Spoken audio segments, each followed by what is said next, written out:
변호사가 알려주는 실전 소송 팁, 을지로 시간 준비가 되어 있습니다.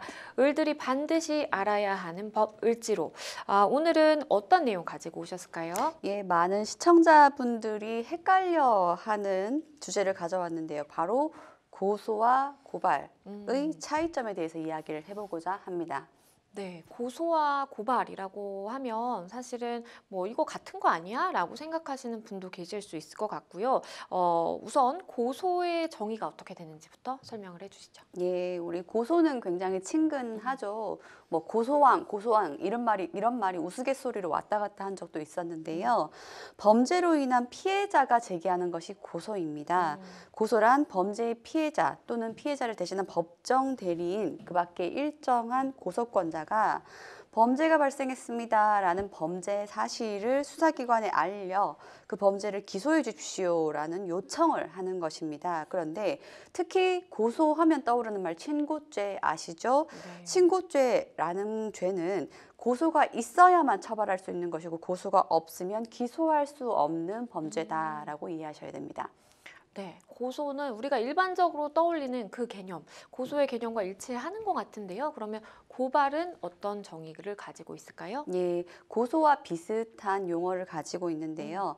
이것은 누구든지 범죄가 있다고 생각할 때, 인지하고 있을 때는 고발할 수 있습니다.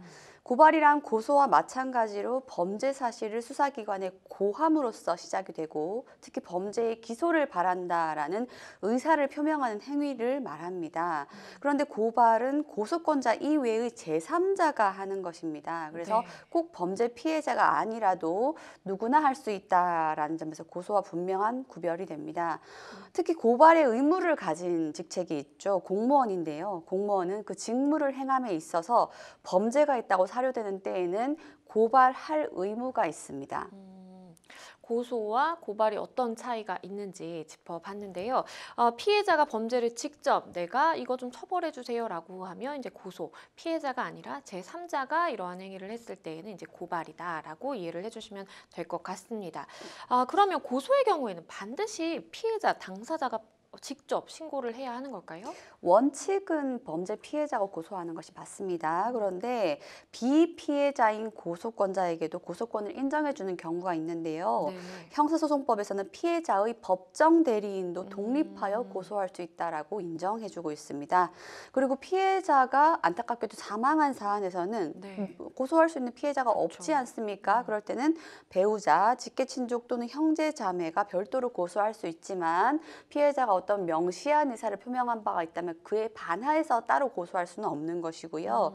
또 피해자의 법정 대리인이 오히려 가해자인 경우가 있습니다. 그렇죠. 법정 대리인의 친족이 또 가해자가 있습니다. 가해자인 때가 있습니다. 이럴 때는 피해자의 법정 대리인이 나서서 나를 위해서, 나를 처벌받기 위해서 고소한다는 걸 기대할 수 없죠. 그럴 때는 법정 대리인의 친족이 법정 대리인과 별도로 독립하여 고소할 수 있도록 규정을 해두고 있어서 고소인 본인이 피해자 본인이 아니라도 고소할 수 있도록 길을 열어두고 있습니다.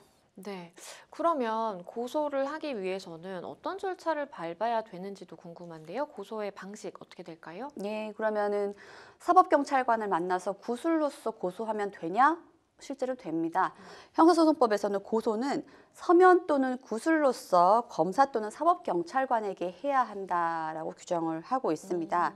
다만 구술은 늘 날아갈 수 있죠. 따라서 네. 검사 또는 사법경찰관이 구술에 의한 고소를 받을 때에는 그 즉시 조서라는 문서를 작성하도록 의무 지어져 있습니다. 만약 사법경찰관이 고소를 받은 때에는 신속히 조사하고 관계 서류와 증거물을 조사를 마친 후에 검사에게 송부해야 할 의무까지도 형사소송법이 규정하고 있습니다. 네, 고소와 고발의 차이점은 무엇이 있는지 그리고 우리가 어떻게 좀 진행을 해볼 수 있을지 짚어봤는데요. 크게 볼 때 그러면 고소와 고발의 공통점도 있지 않을까 싶은데요. 어떨까요? 예, 고소와 고발의 공통점이라 하면 대표적으로 두 절차 모두 수사의 단서가 된다는 거죠. 즉 수사가 개시되는 원인이 된다라는 거죠. 네. 고소가 되었든 고발이 되었든 수사기관이 일단 접수를 하는 순간 수사가 시작이 된다. 된다라고 보셔야 하고요. 이런 부분은 가장 대표적인 공통점입니다. 또한 고소와 고발 모두 본인이나 배우자의 직계존속에 대해서는 아예 신고 접수가 불가능합니다. 고소가 안 되는 범죄죠. 마지막으로 고소와 고발 모두 서면 또는 구두로 신고 접수할 수 있다는 거 아까 말씀드린 바 있고요. 또 구두로 접수를 한다 하더라도 해당 기관에서는 사법경찰관이든 검사든 해당 기관에서는 얼른 조서로서 남겨야 할 의무가 있다는 점도 공통점입니다. 네, 고소와 고발의 공통점 짚어봤습니다. 그러면 우리가 고소와 고발을 진행할 때 반드시 이거는 좀 기억을 해야 된다라고 하는 부분이 좀 있을까요? 예, 유의해야 할 점 먼저 말씀을 드리겠는데요.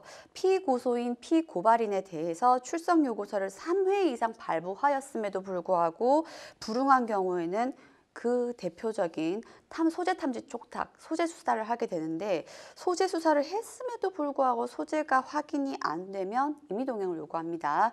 임의동행 요구를 거부한다라고 하면 결국 긴급체포로 접어들게 됩니다.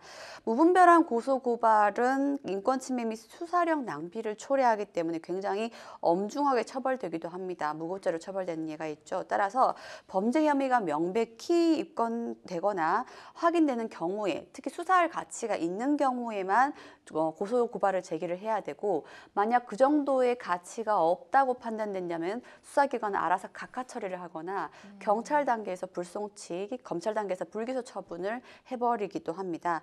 경찰 검찰의 고소고발 사건 처리 기간은 형사소송법이 규정에 따라서 고소고발을 수리한 날로부터 3개월 이내에 수사를 완료해야 된다라고 규정은 하지만 꼭 지켜야 하는 의무 규정은 아닌 거고요. 또한 허위 사실을 토대로 고소고발한 경우에는 오히려 고소인, 고발인이 처벌될 수 있습니다. 무고죄로 처벌될 수 있기 때문에 항상 조심하셔야 됩니다.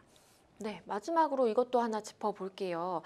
접수할 수 있는 기한에도 차이도 있을 것 같은데요. 어떨까요? 예, 고소와 고발 같은 경우에는 기본적으로 범죄 사실에 대해서는 다 접수를 할 수가 있습니다. 공소시효 범위 내라면 접수할 수 있는데 유독 조심하셔야 되는 것은 친고죄인 거죠. 친고죄인 경우는 피해자 의사가 굉장히 존중되는 죄입니다. 따라서 고소가 있어야만 수사가 개시를 할 수 있는데 피해자의 의사가 있어야만 고소할 수 있는 이런 범죄를 하더라도 무한정 되는 것은 아니고 범인을 안 날로부터 6개월 안에 고소할 수 있다는 명시적인 고소 제한의 기간을 두고 있다라고 보셔야 되고요.